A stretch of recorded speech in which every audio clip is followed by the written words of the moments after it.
Praise the lord. ప్రభువైన యేసుక్రీస్తు పరిశుద్ధ నామంలో మీ అందరికీ వందనాలండి. ముందుగా దేవునికి వేలాది కృతజ్ఞతాస్తుతులు చెల్లించుకుంటున్నా. నన్ను ఎంతగా హెచ్చించుటకు నేను ఏమాత్రం యోగ్యురాలిని కాను. ఆయనగా కేవలం దేవుని కృప వల్లే నేను కేవలం ఈ స్థితిలో ఉన్నానండి. ఈరోజు దేవుని వాక్యము అపోస్తుల కార్యములు 7వ అధ్యాయము 9వ వచనం. ఆ గోత్రకర్తలు మస్తరపడి యోసేపును ఐగుప్తులోనికి పోవుటకు అమ్మవేసిరి. గాని దేవుడు అతనికి తోడై ఉండి అతని శ్రమలన్నిటిలో నుండి తప్పించి దయను జ్ఞానమును ఐగుప్తు రాజైన ఫరో ఎదుట అతనికి అనుగ్రహించినందున ఫరో ఐగుప్తునకును తన ఇంటికిని అతనిని అధిపతిగా నియమించెను. తరువాత ఐగుప్తు దేశమంతటికి కానాను దేశమంతటికి కరువును బహుశ్రమయును వచ్చెను. గనుక మన పితరులకు ఆహారం లేకపోయెను.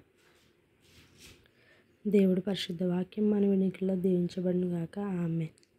దేవుడు ఏదైనా ఒక మాట ఇస్తే అది ఖచ్చితంగా నెరవేరుస్తాడు. మాట ఇచ్చిన వాడు దేవుడు ఖచ్చితంగా నెరవేర్చగల సమర్థుడు. ఆయన మనుషుల వలె మాట తప్పుడు. కానీ దేవుడిచ్చిన ప్రతి మాట మన జీవితంలో ఈ నూతన సంవత్సరంలో నెరవేర్పు జరగాలని మనమందరం మనస్ఫూర్తిగా కోరుకుంటూ ప్రార్థన చేసుకుందాం.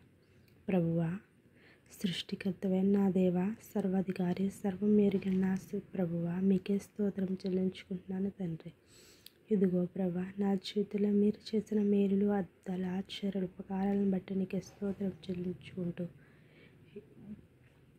నీ సువార్తను సర్వలోకమునకు వెదజల్లాలని నా ఆశను తీర్చుతున్నందుకే నీకే స్తోత్రం చెల్లించుకుంటూ ఈ వాక్యం చదివిన నన్ను జ్ఞాపకం చేసుకోతండి. నాలో తప్పులు లేకుండా స్పష్టంగా చదివే జ్ఞానం, తెలివిని నాకు దయచేయమని, విని అర్థం చేసుకునే మనస్సును ప్రతి ఒక్క బిడ్డకు దయచేయమని, మా జీవితంలో నూతనమైన అద్భుతము కార్యం జరిగించమని వేడుకుంటున్నాను తండ్రి.